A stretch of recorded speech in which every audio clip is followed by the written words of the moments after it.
Did you know that Africa is the second largest continent, holding a population of approximately 1.5 billion people? But it is said in such a large number, we still seem to be lagging behind in nearly all the things that we do. But what could be the reason of all this? My audience, join me on this journey as I try to uncover some little things that could be the reasons of who we are today, of who we were yesterday, and of who we could be in the near future, of what our offsprings could be if we do not give ourselves the chance to unlearn and to learn some of the little things that could not make sense to you right now, but could be the reason of what our mindset is today.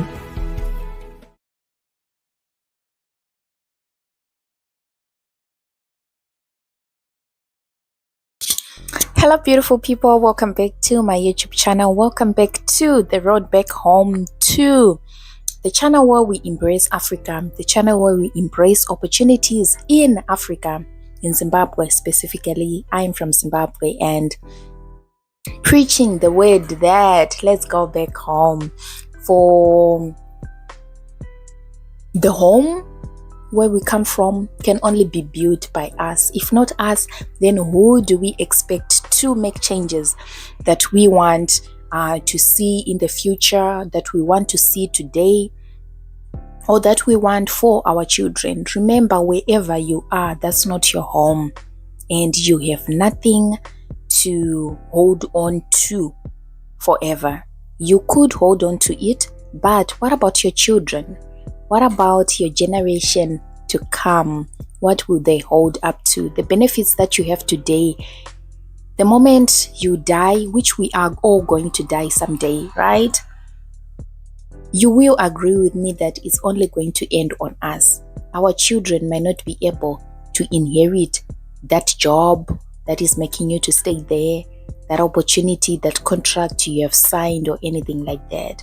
So, ladies and gentlemen, it's time for us, whenever we are doing something, to remember that we do have a continent, we do have a home, we do have a country that we do have to build. After seeing all the beautiful things that you have been able to have an opportunity to see, it is time to get whatever knowledge that you have and put it back home, put it back to motherland, so that motherland can prosper and be on another age of time. So today, what am I going to talk about? Today I'm going to talk about some of the things that you must do immediately after you get your rural land in Zimbabwe, right? So as we all know, rural land is a bit different from city land or council land, because council land, to some extent, some things are already normal, or some things are already done for you by the council. But when it comes to raw land, some things are really controversial till today.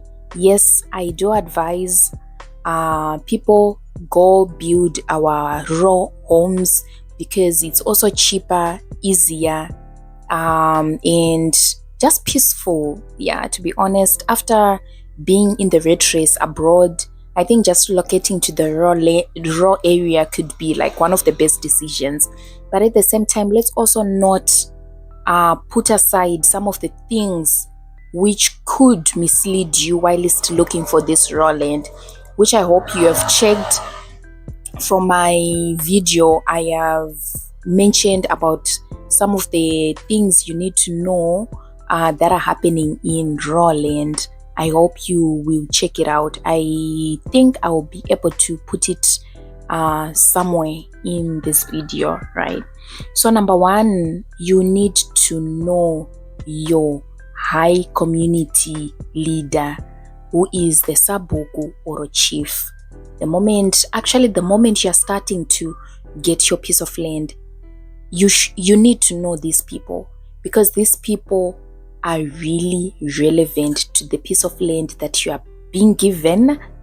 It could be by your relatives, or that you are being sold to, or whatever way that you've gotten this land. But these people have the right to know that you are now part of their people in that village, so that your name is also put in their books for the future. We never know what happens in the future, but if you've put yourself in the rightful place, at the rightful position, I guarantee you whatever comes in the future is just another story, because at least you will have some backup, right? You will have some backup.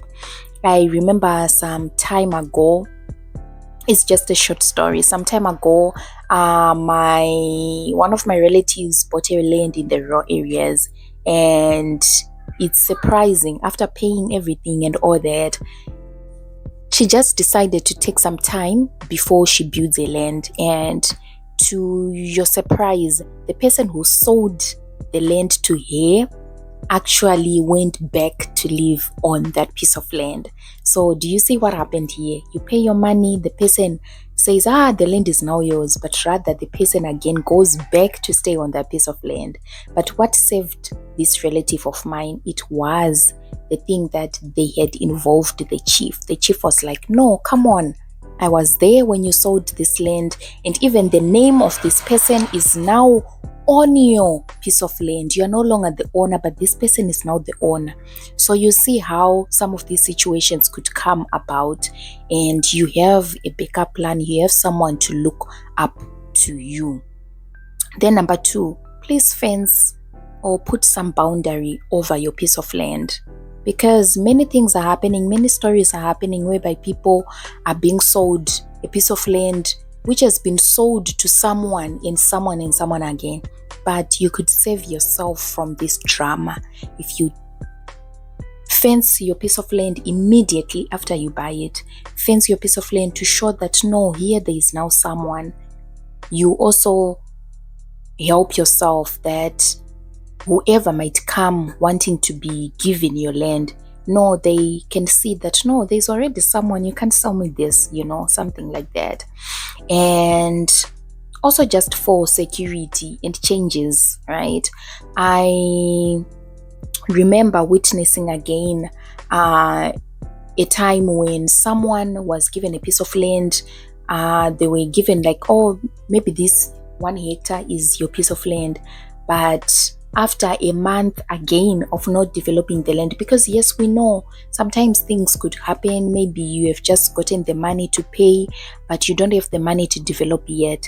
And that's what happened. And when they went back, their piece of land had been reduced. 1 hectare was now like a smaller piece of land, right? But you cannot do anything, because oftentimes these people would have already squandered the money or anything like that. So avoid these kind of dramas by just doing what has to be done.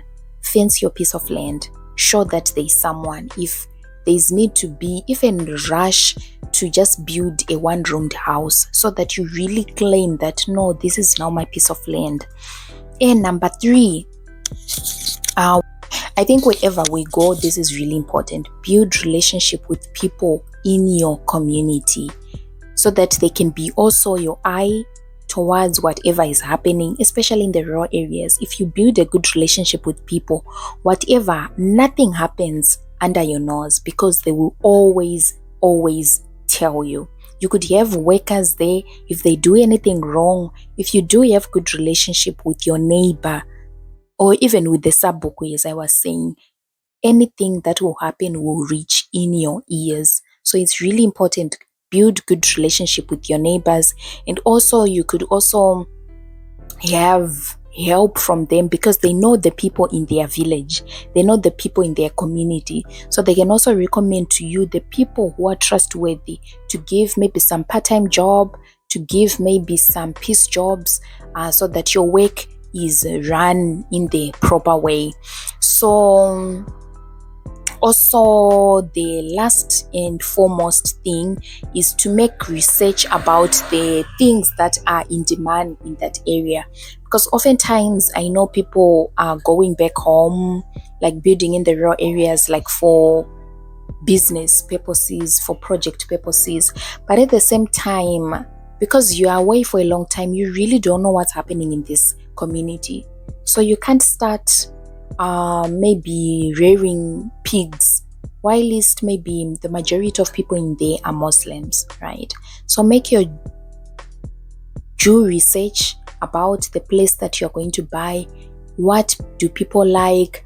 How can I profit from this? Because sometimes don't just look at the market in the city. You could even also start having produce that start being sold from the community, and you move to the city, right? Oh my god, that's a lot of noise. So yeah, please, these are just the... And if you found this interesting and helpful, please like, subscribe, and share, and leave a comment. Let's interact. Let's build a community. Right? Till we meet again. Bye. Have a good